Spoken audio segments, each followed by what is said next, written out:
Hello, dear students. Welcome to Shri Jayendra Rank Zone.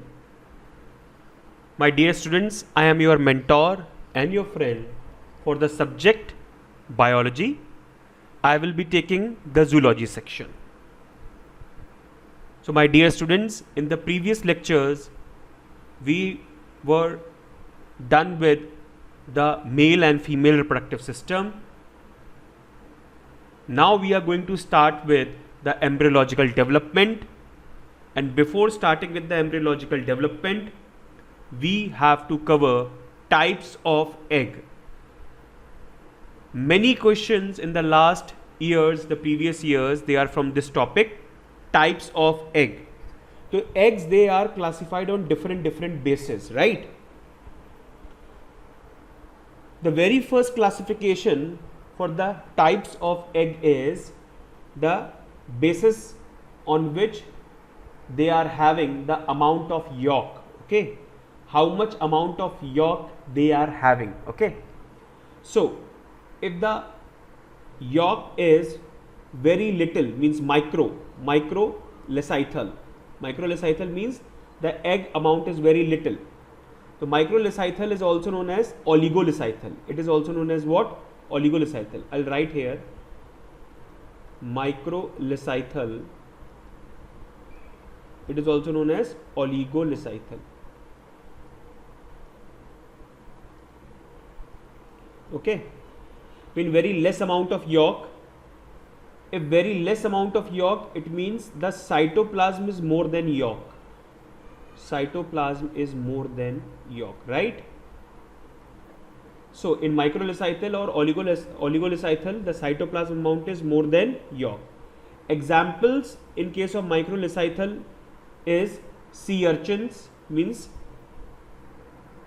tunicates, Amphioxus means protochordata, okay, then kangaroo, okay, means the marsupials. Okay, so basically microlecithal or oligolecithal egg, they belong to, the protochordates, the eutherian and metatherian mammals, Amphioxus, sea urchin and tunicates, right?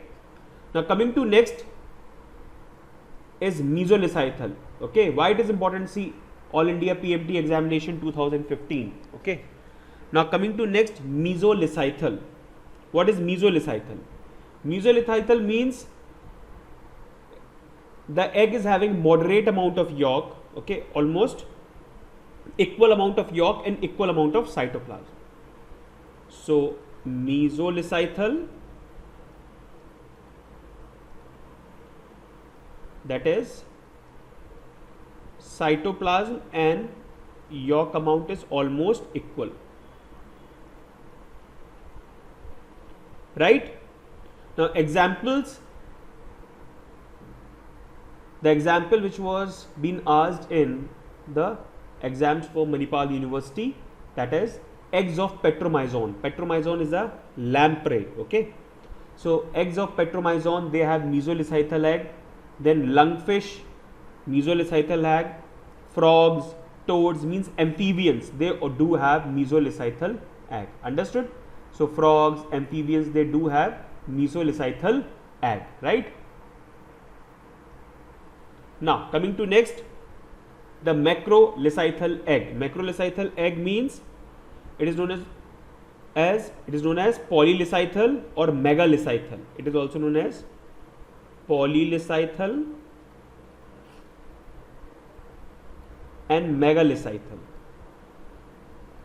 right? Polylecithal, megalecithal or macrolecithal. Understood?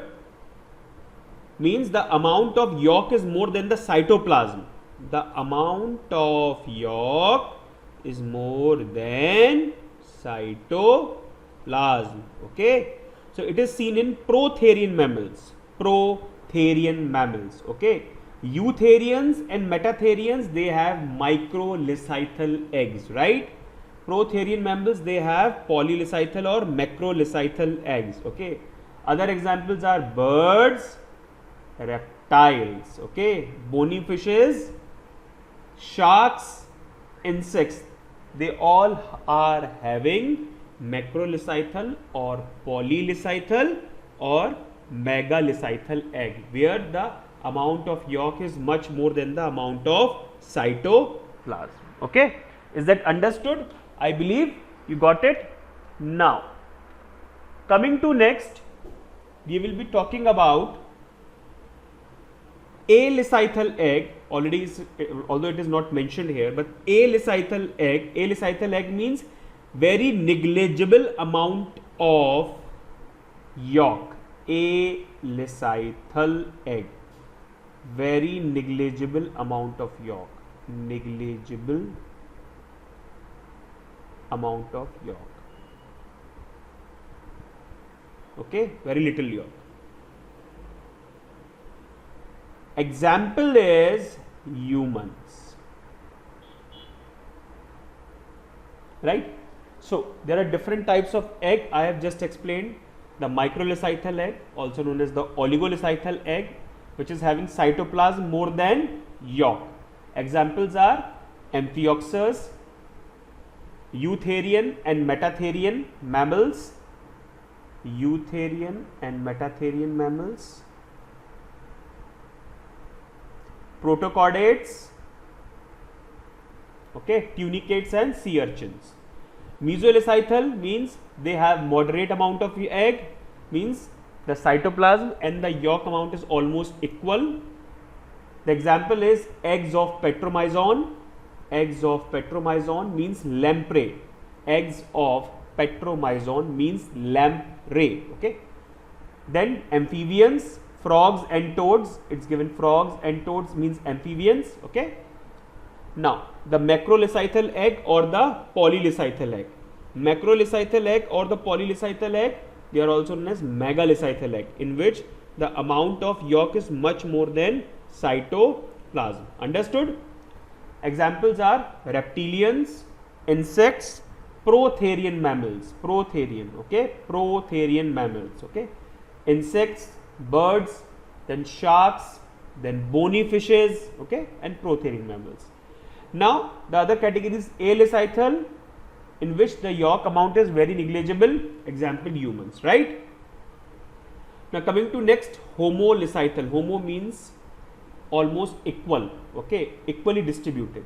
So homolecithal egg simply means the distribution of egg is uniform, means homogeneously. It is also a category to confine the alecithal or microlecithal egg. Okay, so almost all homolecithal eggs, they are either microlecithal or the alecithal. Mean we can say, or we can say that microlecithal and alecithal, they comes under the category of homolecithal, right? Homolecithal, they are also known as isolecithal. They are also known as isolecithal, because homo or iso, it simply means what? That the yolk is uniformly distributed, mean inside the egg. Now coming to next, telolecithal. Telolecithal. Telolecithal, in which the yolk is concentrated in the vegetal half. Okay, there are two poles, you remember. The moment sperms enters the secondary oocyte, that time only the access for embryological development is decided. Okay, this is very important, please focus here.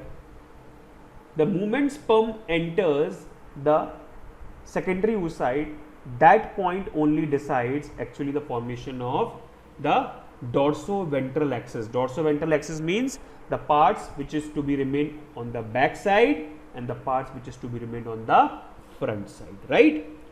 So the moment the entry of the sperm is considered to be a animal pole, okay, animal pole, and the point which leaves or extrudes the polar bodies outside is known as what? The vegetal pole. Okay, so the yolk is concentrated in the vegetal half.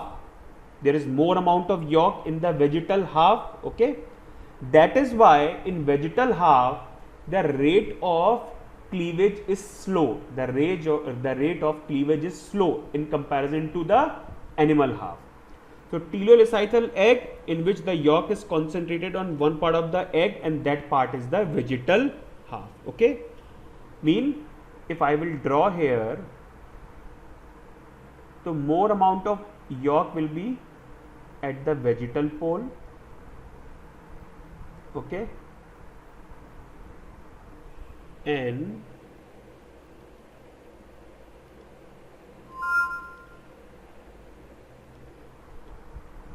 this is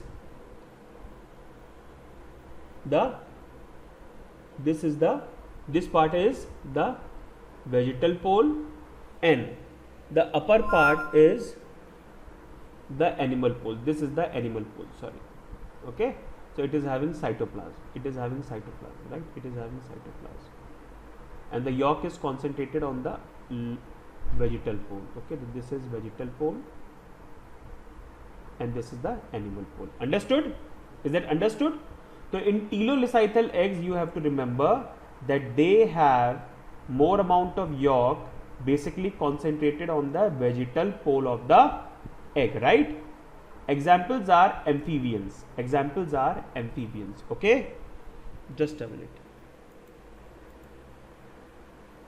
Examples are amphibians. Okay, now one most important thing, that teleolysityl egg is also divided into two categories: the moderate one and the high teleolysityl, mean highly teleolysityl, and the other one is the moderate teleolysityl. Okay, so the highly teleolysityl, it means the discoidal egg. It means what? Discoidal egg. So it is basically divided into two categories: moderate teleolysityl and highly teleolysityl.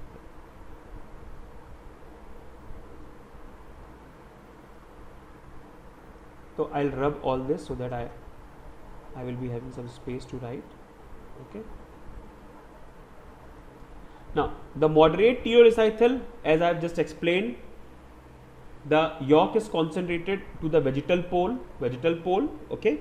In highly teleolysityl or discoidal egg, it is also known as discoidal, the yolk is in maximum amount, enormous amount, and concentrated in one part of the egg. Okay, cytoplasm is very small.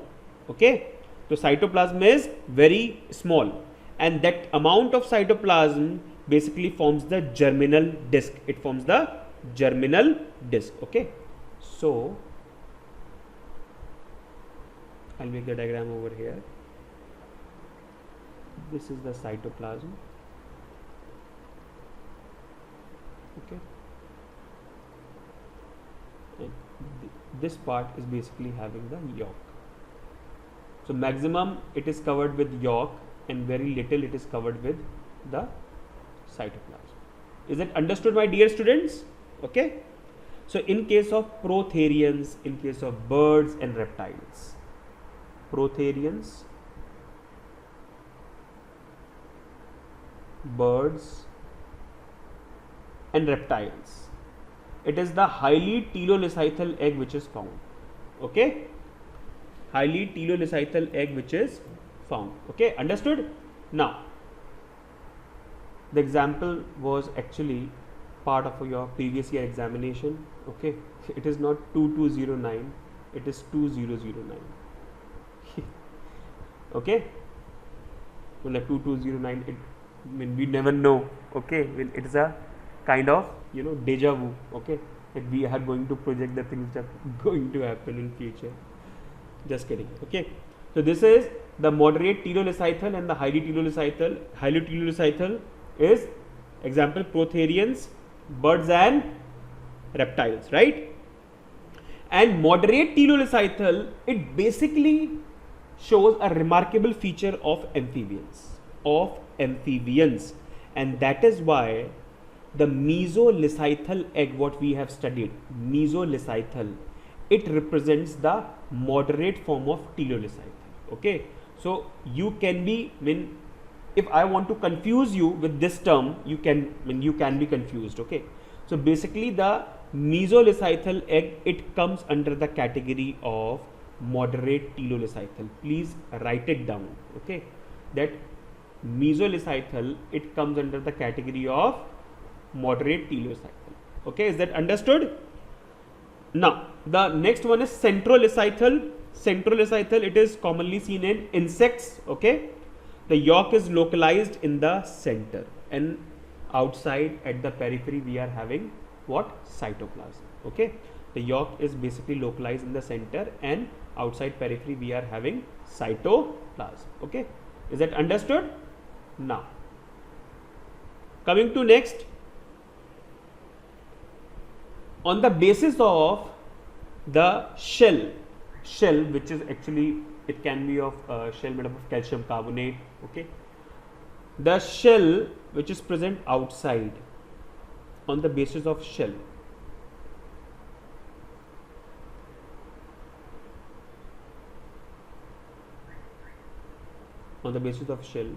they are classified into cleoidic eggs or cleidoic eggs, cleidoic, and the non-cleidoic.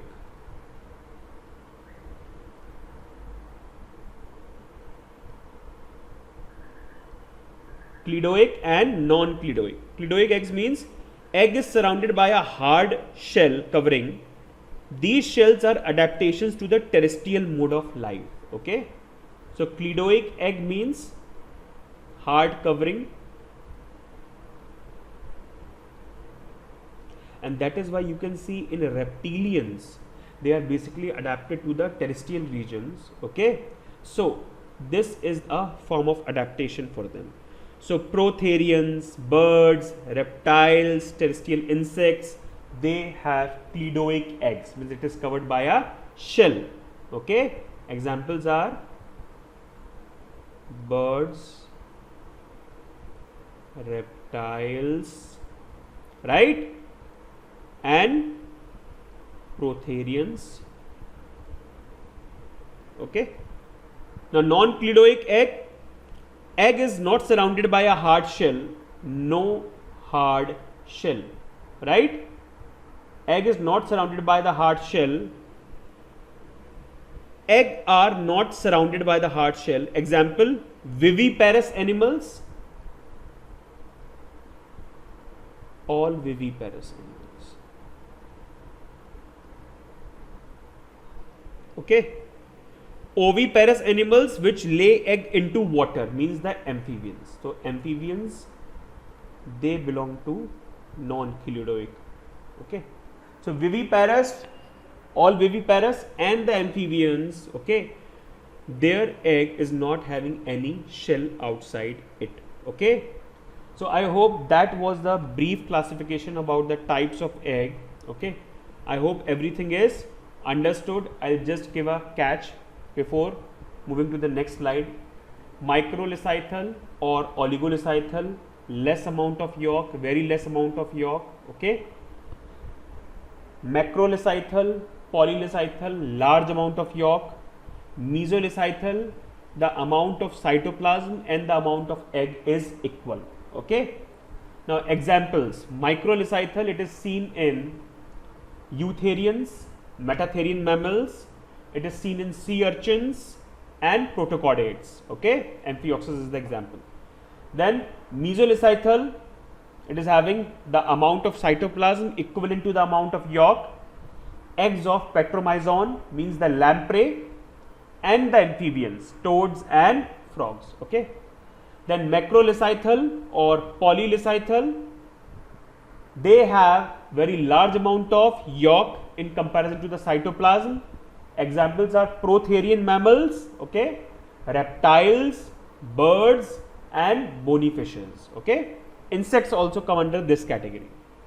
Now homolysityl, the previous classification, this classification was actually based on the amount of yolk, micro, meso, and macro. Now if we divide or classify egg on the basis of distribution of yolk, okay, then it is homolysiethal, telolysiethal, or meolysiethal, or centrolysiethal.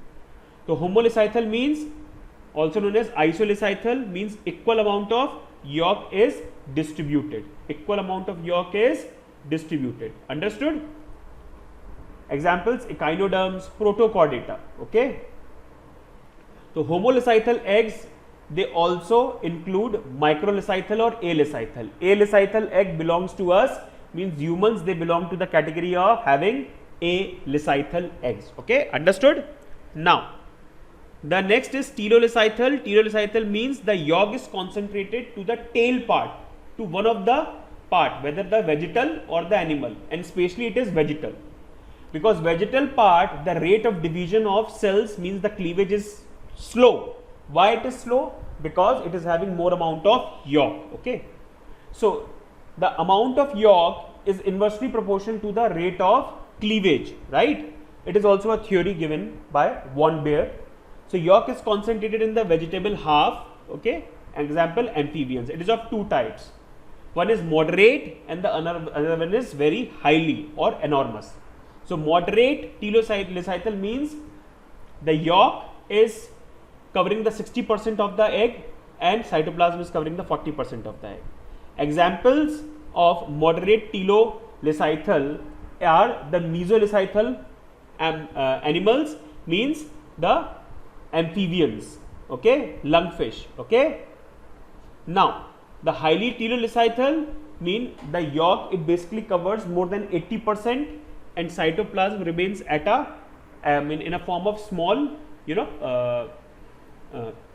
very small, it covers very small boundary, very small area. Okay. Examples are protherians, birds and reptiles. Okay. Now, the meolysiethal eggs, these are the eggs in which the yolk covers the entire ooplasm. Okay. So basically the highly telolysiethal and meolysiethal, they are same. They are same. Okay. So meolysiethal and highly telolysiethal or enormous telolysiethal, they are same. Okay. Same things. Centrolysiethal, it is found in insects. The yolk is localized at the center. Okay. So I hope everything is clear. Now we are going to move on the next slide. Embryonic development. The embryonic development, it basically starts the moment fertilization takes place. Now, the zygote which is formed, that zygote is going to divide. But the type of division is not a simple mitotic division, it is somewhat different. And that is why this type of division is known as what? Cleavage. It is known as what? Cleavage. Understood? So, cleavage is basically a series of rapid mitotic divisions, which convert zygote into multicellular blastula. It converts zygote into a multicellular blastula, also known as blastocyst. Okay, because it covers, or it is having, okay, it engrosses a coelomic cavity, that is the blastocele. Okay, that is why it is known as what? Blastocyst. Okay, so in case of especially the mammals, it is known as what? Blastocyst, right? So it is a series of rapid mitotic divisions which convert zygote into multicellular blastula. Okay, blastocyst. Now, after 30 hours of fertilization, mean post fertilization, after 30 hours fertilization it happens. Okay, and after 30 hours of fertilization, now what is going to happen? The first cleavage is going to happen. Okay, and this cleavage basically is shown here. This is the zygote. Okay, these are the polar bodies. The polar bodies, they will be excluded from the vegetal pole and the spomentary from the animal pole. Okay, now it divides to form a two-celled stage. This is the first cleavage. Okay, so this, the cleavage is basically divided. You can see the cleavage. This cleavage is basically because of the cells which are basically waiting for the rapid mitotic divisions. So the first cleavage, it happens after 30 hours. Okay, to form blastomere in the upper portion of fallopian tube. So the upper portion of the fallopian tube, it basically is having this division going on, which is the first cleavage. Okay. Now the part which is formed, these parts, they are known as what? Blastomeres. These daughter cells, they are known as what? Blastomeres. So in case of blastocyst or blastula, or in case of cleavage, they are known as what? Blastomeres. Okay. But in case of normal typical mitosis, they are known as what? Daughter cells, right? The second cleavage, it happens within 40 hours of post fertilization. The second cleavage happens within 40 hours of post fertilization. Okay. And the third division, it occurs 3 days after fertilization. Okay. So you have to remember, first division 30 hours, second division within 40 hours, and the third division within 3 days. Okay. During all these divisions, embryo, basically it is continuously moving towards the uterus from the fallopian tube, right? At the end of fourth day after fertilization, embryo reaches uterus. Embryo basically reaches uterus. Okay. So this is the second division or the second cleavage. Okay. And this is the 8th cell stage. You can see the type is holoblastic cleavage. Holoblastic cleavage. Right? Okay, holoblastic cleavage. Okay. So at the end of fourth day of embryo, it reaches to uterus, and it is having or showing holoblastic cleavage, means the zygote or the cells, they are dividing completely without anything remaining behind. Okay. So holoblastic cleavage, basically it is a sign in case of embryological development in humans. Okay. The solid mass of 16 cells, 8 to 16 cell, this 8 to 16 cell stage. Okay. This 16 cell stage, it is known as what? Morula. Okay. Morula, it gives a appearance to mulberry. Okay. Mulberry fruit, right? So it is mulberry fruit like, okay, appears like mulberry fruit, and it is known as what? Morula. Okay. Till here also you cannot differentiate anything. I mean, it is just a zygote which is dividing itself. Okay. So from outside it will look like a zygote only, but you can see the cleavage lines, right? Now coming to next, the type of cleavage which is found, NEET 2018, Morula NEET 2017, AIPMT 2012. So basically every point is a question. Okay. So holoblastic cleavage, NEET 2018. Okay. Now holoblastic cleavage is basically the complete cleavage, and the other cleavage is the meroblastic or incomplete cleavage. I will show you, I will be coming in the next slide that only. So the catch from this slide is, we can write, we can learn. 30 hours first fertilization, 40 hours second fertilization, 3 days the fertilization cleavage. 30 hours first cleavage, 40 hours second cleavage, and the third cleavage on the within 3 days. Understood? Fourth day, the embryo. Now embryo means the moment a zygote, it have the first cleavage, now till the completion of second month, mean 8 weeks, it is known to be as the embryo, right? So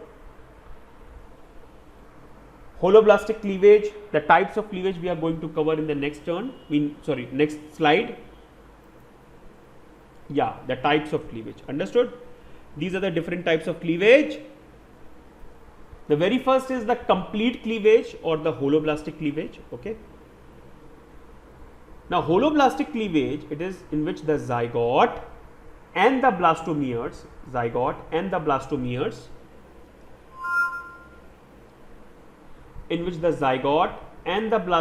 divide completely. So in holoblastic cleavage, the zygote and the blastomeres, they divide completely into daughter cells, mean nothing is left over. Okay, it is of two types, equal and unequal. It is of two types, equal and unequal. Equal holoblastic cleavage, in which equal blastomeres, okay, equal blastomeres means the number of blastomeres should have equal. Example, homolysityl eggs means the isolysityl eggs, okay, means the eutherian and the metatherian mammals, understood? The eutherian and metatherian mammals, they undergo the holoblastic cleavage, and out of which holoblastic cleavage? The equal holoblastic cleavage. Okay, examples are there.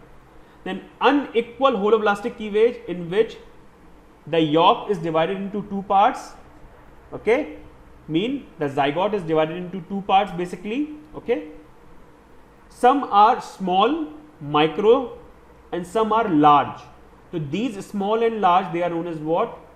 Micromeres and megameres. Okay, I'll write it down here.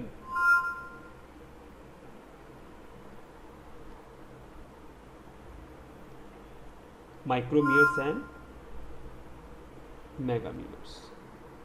Micromeres and megameres. Okay, so in case of unequal holoblastic cleavage, some are small, micromeres, and some are large, macromeres. Examples are mesolysityl eggs, okay, humans, mesolysityl eggs and humans. Humans, they have alysityl egg, okay. So mesolysityl eggs, in which the the amount of yolk, okay, is moderate. That's why there was what? Mesolysityl. Okay, the amount of egg is yolk moderate, right? So means examples are amphibians, then petromyzon, okay, and lungfishes. Now coming to next, the meroblastic cleavage, in which divisions are confined to animal pole only. Meroblastic cleavage means divisions are confined to animal pole only, okay, means the peripheral region of the egg. Yolk remain undivided. That's why the formation of yolk, or because of this cleavage, the amount or the type of egg developed is megalysityl egg, okay, the megalysityl egg. So you can connect the type of cleavage and the formation of egg. Holoblastic cleavage, equal holoblastic cleavage, it will help to form the homolysityl eggs or the isolysityl eggs, means the microlysityl eggs, okay, or alysityl eggs, right? Okay, then unequal holoblastic cleavage will help us to form the alysityl eggs, okay, without any yolk, okay, and the mesolysityl eggs as well, okay. Example, frog, okay. Then meroblastic cleavage, it helps to form the megalysityl egg, because the yolk remain undivided, because the division is only restricted to the animal pole, means the peripheral region, and yolk is basically on the vegetal pole, okay. So that's why yolk remain undivided, okay. It is of two types, discoidal and superficial. Discoidal means if the divisions are confined to the cytoplasmic disc. Cytoplasmic disc, you remember, in case of meolysityl eggs, the egg is maximally covered by the yolk, and very little amount of cytoplasm, it's confined to a very small area. That basically gives the germinal disc, okay. So the divisions are confined to the cytoplasmic disc, they are talking about that germinal disc only at the animal pole. Examples are egg laying mammals, or reptiles and birds. So reptiles, birds, egg laying mammals, they have huge amount of yolk, okay. Discoidal, they have discoidal type of cleavage. And superficial type of cleavage is restricted to periphery portions of egg, means cleavage is restricted to the outer portions of the egg. It gives centrolysityl eggs, means all the yolk, it comes in the center, okay, all the yolks, it comes into the center of the egg. The example is insects. So if I will give you a question that holoblastic cleavage give rise to, then answer will be come on, homolysityl or isolysityl eggs. Examples, eutherians and metatherian mammals. Unequal holoblastic cleavage will form Lysythal egg, neolysythal means it is having moderate amount of yolk, okay. And then humans belong to alysythal egg, okay.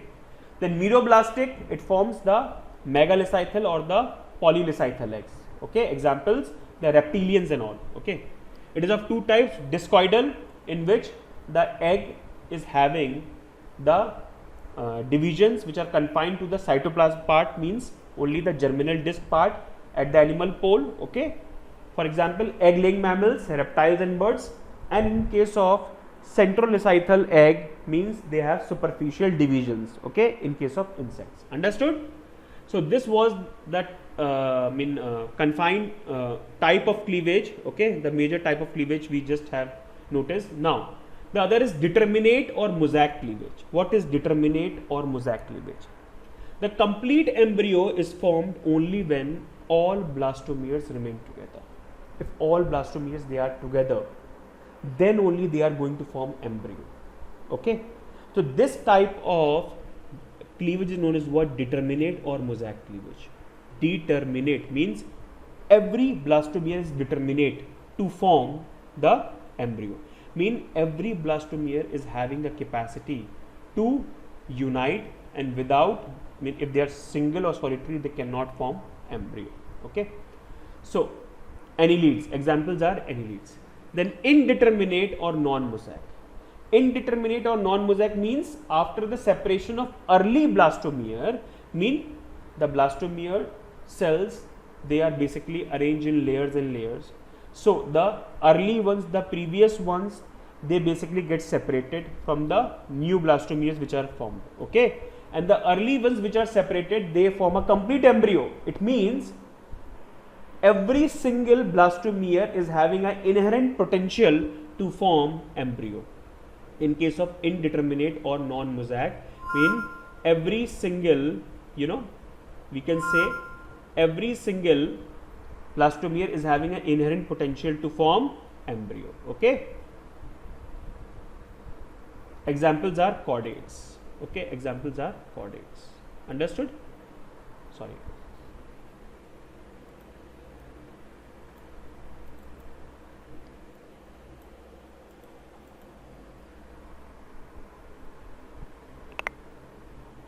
Now, coming to next,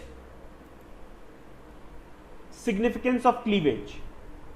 Why cleavage is necessary? Okay, the significance of cleavage is, cleavage actually helps to distribute the cytoplasm. It helps to distribute the cytoplasm to all the blastomeres. So all the blastomeres, they are like small children, and they want a candy in their mouth. So blastomeres, they need, cytoplasm, they need the nutritive medium to grow, and that is why the cleavage, it helps to provide cytoplasm, okay. It try to provide cytoplasm in the equal amount, but it depends upon the type of cleavage, okay. Now, increased mobility of protoplasm facilitating morphogenetic movements. It's a very important point, okay. As the cytoplasm is more, there will be the more migration of the cells during the gastrulation, okay. So if there is more amount of cytoplasm which is less dense, the cells, they can undergo different types of movements to form ectoderm, mesoderm and endoderm. So increased mobility of protoplasm. So cleavage basically helps to provide motility to the protoplasm so that it can facilitate, it can generate, initiate morphogenetic movements.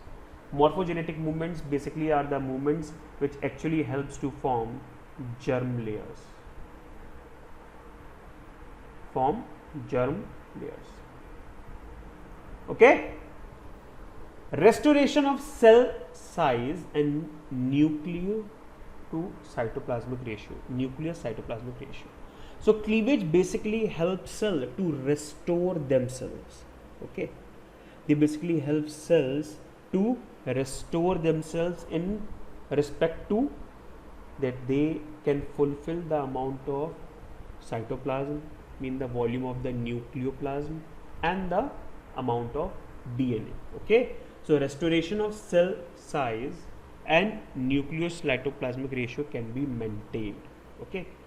Now we are coming to the difference between the cleavage and typical mitosis. It's very important. Okay, so I hope till here everything is clear. If you are having any doubts, you can post on the chat box given below the videos, so that I could get to know your doubts, right?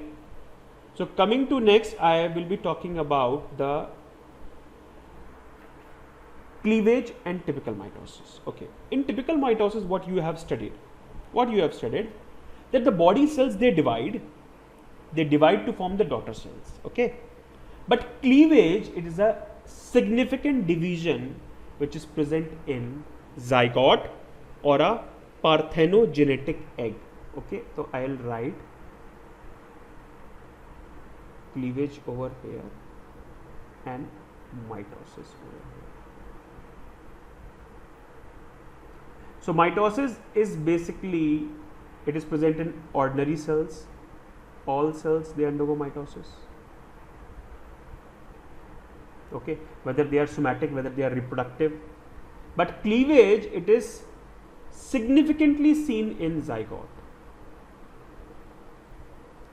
or parthenogenetic. Parthenogenetic egg means the egg which basically parthenogenetic, which basically going to convert into embryo without fertilization. Okay, parthenogenetic egg without fertilization, both of them. Okay, now in case of cleavage, the interphase, the rapid cell division. Rapid cell division means cells, they don't have to take rest. So interphase is overlapped or interphase is short. Interphase is short. Understood? Interphase is short, right? In case of mitosis, interphase is of long duration because they actually have to build their cytoplasmic amount. Okay, they have to build their size, again resize themselves. Okay, it is interphase is of long duration.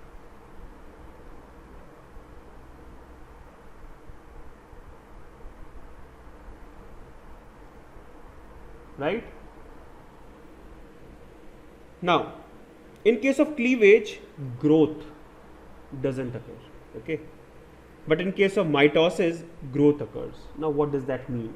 So we are talking about embryological development, and you are saying that cleavage, it is not actually happening with the growth. No, the point is, here growth means what? Okay, in mitosis, during mitosis, the cells, they divide to either increase the number of cell, means hyperplasia, or they divide to increase the size of the cell, hypertrophy. So these two terms are. So cleavage, basically it is not actually leading to the distribution of different daughter cells in a segregated manner. Okay, when it is a one entity and that one entity is dividing inside only, when there are no cells which are going to come out. Okay, so there will be no increase in the number, right? The first and the most important thing is, okay, means cleavage, the zygote, it is dividing and dividing. Okay, but no cell is coming out, so there is no increase in number. That is why in cleavage the growth does not occur. No growth. But in case of mitosis, growth occurs. Right? Then, in case of cleavage, the oxygen consumption is very high. Okay, and that too during the gastrulation process, the oxygen consumption is maximum. Right? So oxygen consumption is very high during the cleavage, and in case of typical mitosis, the oxygen consumption is low or it is ordinary. Right? Cleavage, it is a process in which the DNA synthesis is at much faster rate in comparison with the typical mitosis. Okay, because the rate of mitosis is very slow. Okay, when on an average in 24 hours only one cell divides. Okay, so typical mitosis, the DNA synthesis is very slower. Okay, but during cleavage, okay, the DNA synthesis is very faster. Now in cleavage, the nucleus to cytoplasmic ratio, it increases.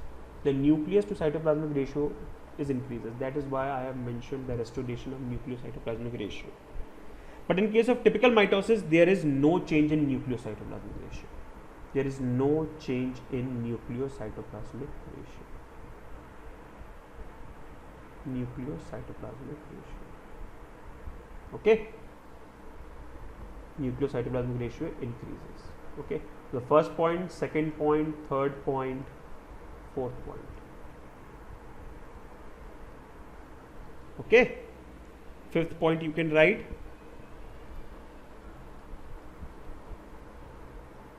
The products, or they are known as what, blastomeres.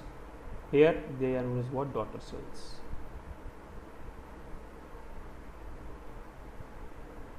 Understood? Okay, in cleavage the DNA synthesis is very fast. In case of mitosis the DNA synthesis is slow. Okay, so I hope is everything understood. Now we are going to move to the next slide. That is, what are the different stages of embryological development? What are the different stages of embryological development? Okay.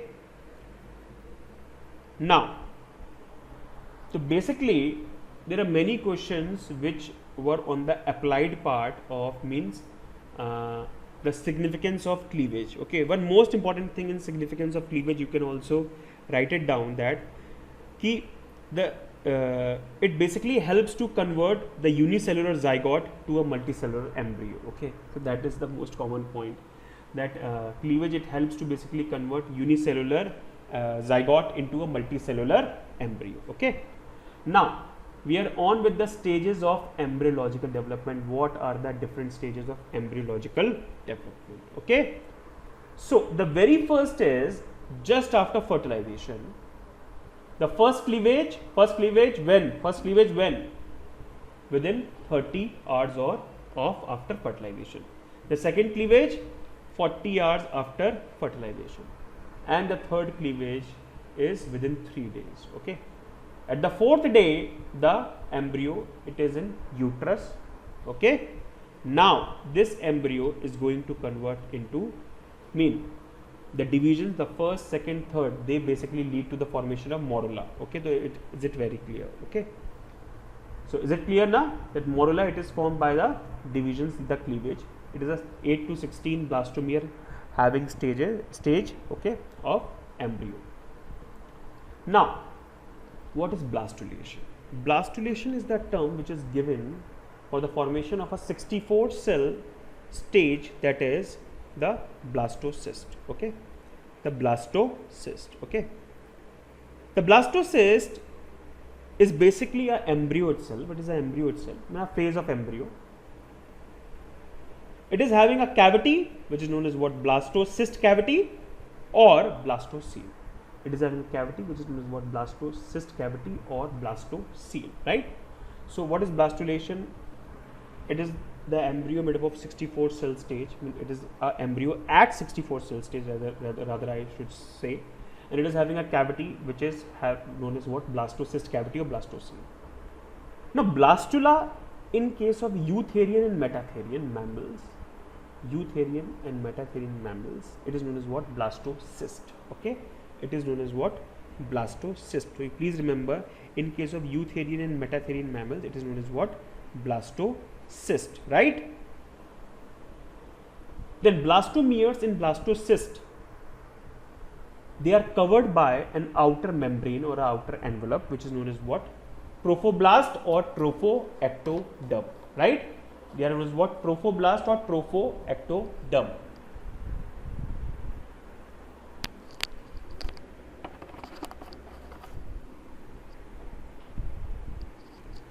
The term tropho basically it relates to some kinds of nutrition, trophic, food level. So trophoblast, or the cells of this trophoblast or trophoectoderm, which is actually different from the ectoderm which we will met or got to know during the gastrulation, right? So blastomeres and blastocysts, they are covered by the outer envelope of cells, that is the trophoblast or trophoectoderm, right? The inner group of cells which are attached to trophoblast. Now in this diagram you can see, this is the endometrium, okay, mean the uterine endometrium.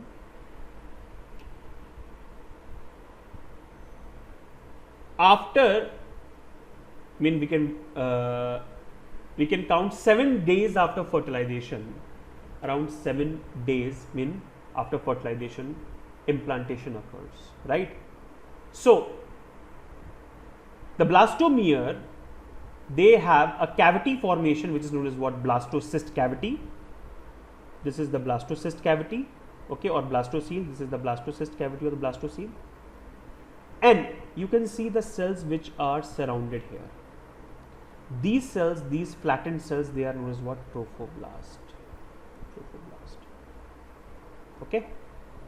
And some of the cells which are actually attached to trophoblast, okay, they are known as what? Inner cell mass. These are inner cell mass. These cells, they are known as what? Inner cell mass, ICM. And ICM, it is having a potential fate to form embryo.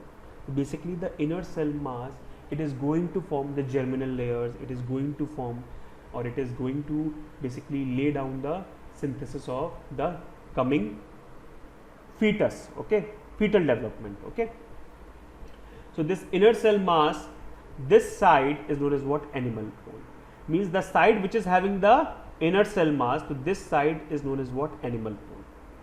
This side in which the inner cell mass is attached to the trophoectoderm or trophoblast, it is animal pole. And the opposite to it, this opposite type, this opposite side is known as what? Abembryonic pole. Abembryonic pole. Okay, understood? The inner cell mass, they are the precursors for the embryo. NEET 2017. Precursor means they are going to form embryo, okay, means they are going to basically get implanted, they are going to form for the changes, okay. So trophoblast, it attaches to the endometrium. This trophoblast, it will attach to the endometrium. And which side will attach to the endometrium? The side which is having animal pole. That is why the term or name is given animal pole, okay. So trophoblast, it attaches to the endometrium, and which side is going to attach to the endometrium? The side which is having the inner cell mass, okay, means the animal pole, okay. Trophoblast, it attaches to the endometrium and it provides nutrition. As I have already told you, the word itself suggests tropho means trophic level, means food, provides nutrition, and form extra embryonic membranes. And also forms, this trophoblast only, it is going to form extra embryonic membranes, that is chorion, amnion. All these extra embryonic membranes, they are basically formed by the trophoblast. It is formed by trophoblast, okay. Trophoblast also helps to form a part of placenta. It is also helping to form a part of placenta, okay. As it is forming extra embryonic membrane like chorion, so chorion basically it is present on the fetal part of placenta. Chorion itself makes the fetal part of placenta, okay. Trophoblast cells, they are in contact with inner cell mass. So the cells which are in contact with inner cell mass, they are known as what? Cells of Reber. Cells of Reber.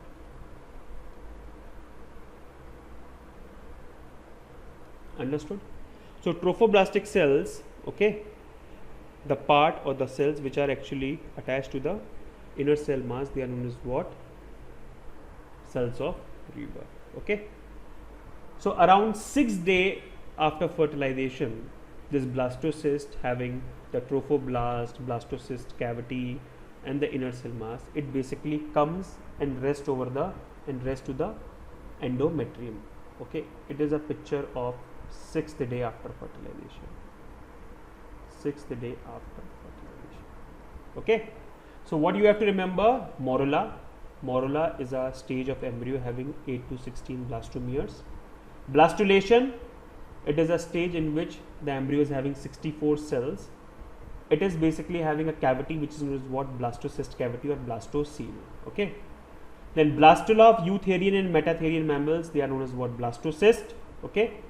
Blastomeres and blastocysts are covered by an outer envelope, the trophoblast, and the inner, they are having inner cell mass. Inner cell mass basically makes the animal pole.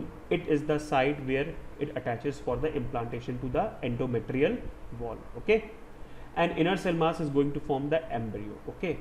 Trophoblast, it basically helps to form the extra embryonic membrane like chorion, amnion, and also helps to the form part of placenta. Okay. Now coming to the next slide, I hope everything is clear till here. Okay. Now mechanism of implantation. Okay. The mechanism of implantation, see, you can see human implantation and decidualization. Decidualization. So that decidua is what? Basically the moment endometrium receives the blastocyst. The moment endometrium receives the blastocyst, the cells of endometrium, they changes. The cells of endometrium, they changes.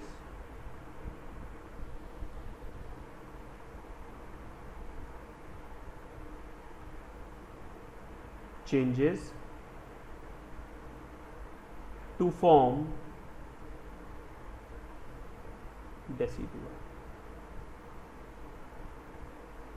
So cells of endometrium changes to form decidua. Understood? So the moment the endometrium will receive the blastocyst for the implantation, the cells of endometrium changes to form decidua. That's why it is known as what? Decidualization, because decidua also, it is having decidua basalis, okay, decidua capsularis, and decidua parietalis. Okay. Further I will tell you, I'll talk on this. Then you can see the trophoblast cells and the inner cell mass. This is the animal pole which is going to attach to the endometrial wall, right? The endometrial wall, it also basically receives, there are 4 processes which are given: apposition, adhesion attachment, invasion or penetration, and decidualization. Okay. So apposition is what? You can see the receptors are here. These receptors are basically seeking to the some of their favorite molecules present on the surface of the trophoblast. Okay. So these receptors, these proteins, they match, and as they match, why they match? The reason is because of the presence of same genetical configuration, because of the presence, they are of same members, means same species members. Okay. So you can see the L-selectin ligands. Okay. L-selectin ligands means they are receptors. So these are L-selectin ligands. Okay. And this is L-selectin. The word L is basically lipoprotein. Okay. So lipoprotein and lipoprotein selecting ligands, they are basically here to actually adapt it. Okay. Then the adhesion is there. Okay. It attaches to the implantation endometrial wall. On 8th day,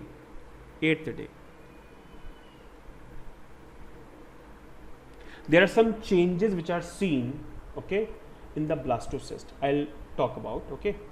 The moment 8th day, you can see there are 2 bifurcations of trophoblast: syncytotrophoblast and cytotrophoblast. Okay. So after 8 days of fertilization, the trophoblast, it develops 2 layers. The syncytotrophoblast, okay, which is the non-distinct cellular boundary, I mean it is not clearly visible. You can see it is not clearly visible. Okay, it is just spreading everywhere. Okay, and the cytotrophoblast, which is very distinct. Okay, I mean it is having its own boundaries, right? So it is cytotrophoblast. So these are basically seen on the 8th day of fertilization, after fertilization. Then the endometrial wall, it changes, and this change is known as what? Decidualization. Okay, is it understood? Now coming to next, blastocyst, it gets attached to the endometrium within 4 days after entering in the uterus. Means 4 days after entering in the uterus, and it come after 4 days in the uterus, mean after fertilization, it takes 4 days in the uterus. It takes 4 days to enter uterus. Okay, so after fertilization it takes 4 days to enter in the uterus, and after that plus 4 days, okay, to form, okay, mean the we can say the blastocyst cavity and each and everything, okay, within 4 days after entering into the uterus. Okay, the moment it enter in the uterus, so it is all about 8 days. On the 8th day it should be done. Okay, the work should be finished.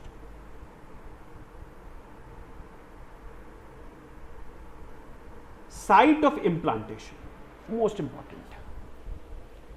Site of implantation is what? The site where implantation is going to happen. So it is actually a very important task or a cumbersome process to decide whether the blastocyst should not attach to some improper site or improper implantation, which can give rise to ectopic pregnancies.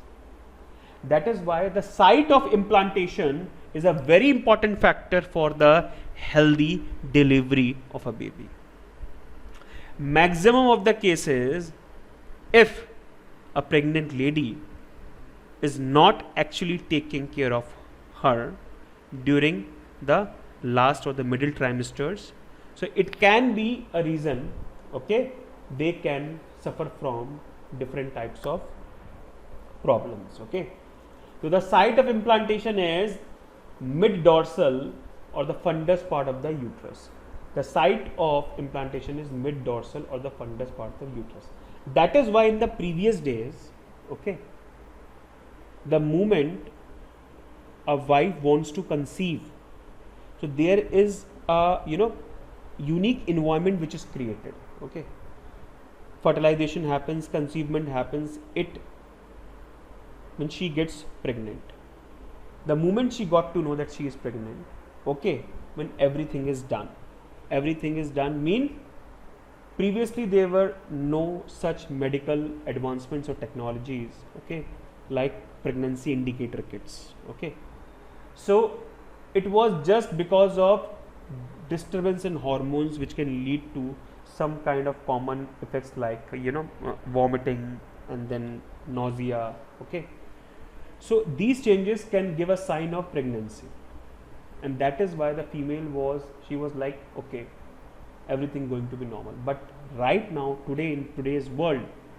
the moment starting from day one, a female got to know that she is pregnant, okay, she needs to care herself, because now we are having so much of medical advancements, so much of medical technologies which can help us to get a good and healthy baby.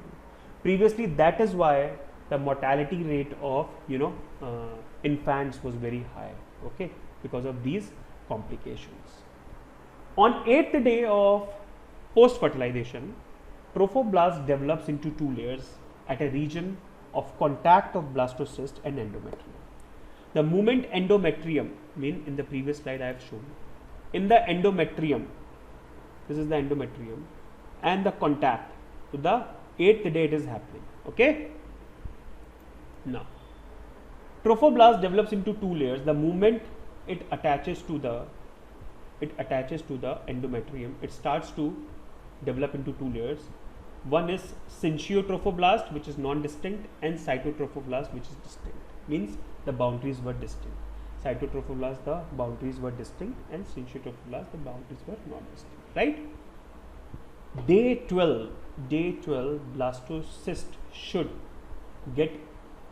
be a part of endometrium. It should deeply get buried inside the endometrium. So day 12, maximum day 13. Okay, maximum day 13, it should get completely buried inside endometrium. Understood? The moment blastocyst, it forms zona pellucida, which is a acellular layer around the oocyte, around this fertilized egg, or we can say the zygote. It starts to disappear. it starts to disappear. But before getting completely disappear, it is having some fate, it is having some function, and the function is that zona pellucida, it prevents abnormal implantation, because zona pellucida, it prevents the exposure of sticky and phagocytic cells present on the trophoblast. So the trophoblast layers, it is just looking any side, it is thirsty, it is hungry to get, okay, I am feeling very lethargic now, I am tired, I just want a site to get implant, okay, myself. So zona pellucida, it make trophoblast understand, okay, trophoblast, please be calm, please have patience, I'll find a right place for you to get implanted. So zona pellucida, it prevents the abnormal implantation. It also prevents the expose of sticky and phagocytic cells of trophoblast until it reaches the implantation site. Very important function. It gets completely disappear after the start of implantation. The moment 8th day, before 8th day starts, or at the starting of 8th day, it completely disappears. Now, trophoblast is divided into syncytotrophoblast and cytotrophoblast. What about the inner cell mass? Inner cell mass is also divided into the hypoblast, which are the cuboidal cells, and the epiblast, which are the columnar cells. So inner cell mass is also divided into the hypoblast, which are cuboidal cells, and the epiblast, which are the columnar cells. Okay, and both of these layers forms embryonic disc. Very important. Epiblast and hypoblast, both of them, they form embryonic disc. So the inner cell mass is basically going to divide the columnar cells. Columnar cells are the epiblast on outside, and the hypoblast, which are cuboidal cells, okay, inside, and both of them, they form embryonic disc. Okay. Then the HCG, human chorionic gonadotropin, okay, it is secreted by trophoblastic cells. It is secreted by trophoblastic cells, and its function is similar to LH, means luteinizing hormone. The function is to maintain corpus luteum, so that corpus luteum could not get degenerated, and it basically keep on stimulating or secreting progesterone, right? So HCG, it is secreted by trophoblastic cells. Okay, it is similar to luteinizing hormone. It maintains the corpus luteum, and it stimulates the secretion of progesterone from corpus luteum. Okay, it is just kicking corpus luteum to secrete progesterone. The moment, the point of entry, okay, of the endometrium, which completely receives now the blastocyst, is known as closing coagulum. Closing coagulum is basically the point of entry of blastocyst, which is filled with fibrous tissue. Okay, the point of entry of blastocyst, which is filled with fibrous tissue. Okay, so that is known as what? Closing coagulum. Closing coagulum. Okay, decidua, I have already explained. Decidua. Okay, after implantation, a portion of endometrium, it gets changes to form decidua.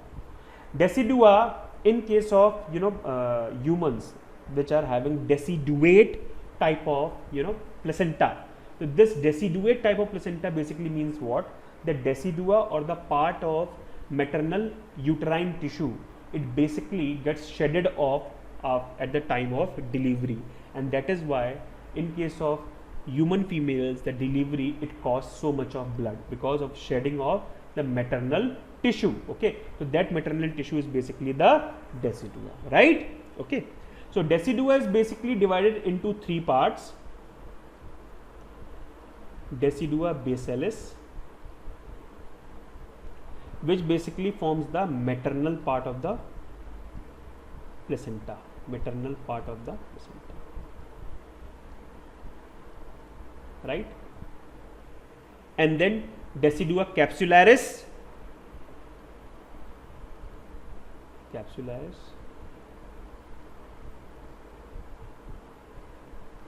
okay, it is basically the portion of endometrium between embryo and uterine cavity. Suppose this is embryo developing in embryo, okay, and this is the uterine cavity. Okay, so the portion between uterine cavity which will receive embryo, and the embryo itself is known as what? Decidua capsularis. Decidua capsularis, it comes with the blood vessels, right? Okay. Now next, the decidua parietalis. Decidua parietalis, it is the portion of modified endometrium. Modified endometrium means the decidua itself that lines the entire pregnant uterus. Okay. Now just after implantation, the decidua means the uterine wall, it is going to cover whole of the uterus, okay, except the area where placenta is formed. Except that area where placenta is formed, that is known as what? Decidua capsularis. So decidua basalis, it forms the maternal part of placenta, which is the most important for you to remember, and decidua parietalis, which covers the whole of the uterus except the part which is having the placenta, right? Now the development of organism from conception to the end of 8th week, completion of 8th week means second month, it is known as what? The embryo. The developing part is known as what? Embryo. And after the completion of second month means 8th week, it is known as what? Fetus. It is known as what? Fetus. Okay. So this is all about for today. We will meet in the next class and I'll take you for the further journey on this embryological development only, because we are left with some more topics to discuss, okay, like placenta, fate of placenta, and different types of, you know, the extra embryonic membranes and gastrulation. Okay, so till then, my friends, my dear students, bye bye. I'll take your leave. Stay safe, stay blessed.